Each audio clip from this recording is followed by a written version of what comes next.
पुढची महत्त्वाची बातमी, अवैध वाळू वाहतुकीचं 2 शाळकरी मुलं बळी पडल्याचं चित्र सध्या घडलेलं आहे. आडगाव फाट्यावर वाळूच्या ट्रॅक्टरखाली चिरडून 2 चिमुरड्यांचा जागीच मृत्यू झालेला आहे. अतिशय धक्कादायक घटना आहे. यावल तालुक्यातली ही घटना आहे. ट्रॅक्टरखाली चिरडून दोघांचा जागीच मृत्यू झालेला आहे.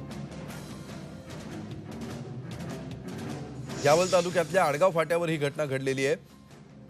अवैध वाळू उपसा सुरू होता आणि या सगळ्या वाळू उपशाच्या ट्रॅक्टर खाली चिरडून 2 शाळकरी मुलांचा मृत्यू झालेला आहे. अवैध वाळू वाहतूक केली जाते आणि ही सगळी वाहतूक होत असताना 2 चिमुरड्यांना आपले प्राण गमवावे लागलेले आहेत. 2 शाळकरी मुलं या ट्रॅक्टर खाली आली आणि या ट्रॅक्टर खाली चिरडून त्यांचा मृत्यू झालेला आहे. जळगाव जिल्ह्यातल्या आडगाव फाट्यावर वाळूच्या ट्रॅक्टर खाली चिरडून 2 चिमुरड्यांचा जागीच बळी गेलाय. विकास भदाणे याविषयी आपल्याला अधिक माहिती देतात. विकास, काय नेमकं घडलंय, काय तपशील आहेत याबाबतचे? अमोल, जळगाव जिल्ह्यामध्ये मोठ्या प्रमाणात वाळूची अवैध वाहतूक चालते.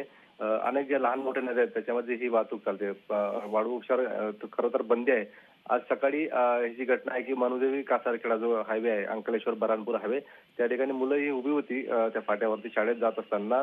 ट्रॅक्टर जे होतं ते वाळूचं ते अतिशय बेदरकारपणे त्या ठिकाणी चालत असताना त्या विद्यार्थ्यांना ट्रॅक्टरने जागी चिरडलं आहे. 2 विद्यार्थ्यांचा यामध्ये मृत्यू झालेला आहे. ते दोघं विद्यार्थी, एक 8वीतला आहे आणि एक 9वीतला विद्यार्थी, आणि एक विद्यार्थी याच्यामध्ये गंभीर जखमी झालेला आहे.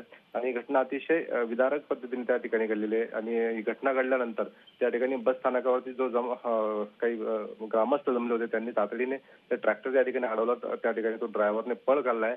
तो संतप्त ग्रामस्थांनी त्या ठिकाणी ट्रॅक्टर पेटवून दिलेलं आहे. आणि त्या ठिकाणी नंतर आता पोलीस वगैरे त्या ठिकाणी दाखल झालेले आहेत.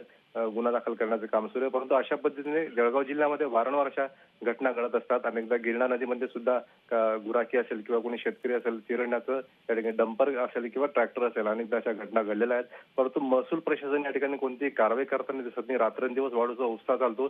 कोट्यवधी रुपयाची वाळू या अवैध किंवा वाळू माफियांकडून त्या ठिकाणी उत्खनन केलं जातं. परंतु शासन किंवा प्रशासन असेल कुठली कारवाई करताना या ठिकाणी दिसत नाही. अमोल, धन्यवाद विकास या सविस्तर माहितीबद्दल. अतिशय दुर्दैवी आणि धक्कादायक, चीड आणणारी अशी ही घटना आहे. अवैध वाळू उपसा करताना या ट्रॅक्टर बेदरकारपणे याचे चालक ड्रायव्हिंग करतात आणि याच्यामध्ये 2 शाळकरी मुलांचा जीव जातो.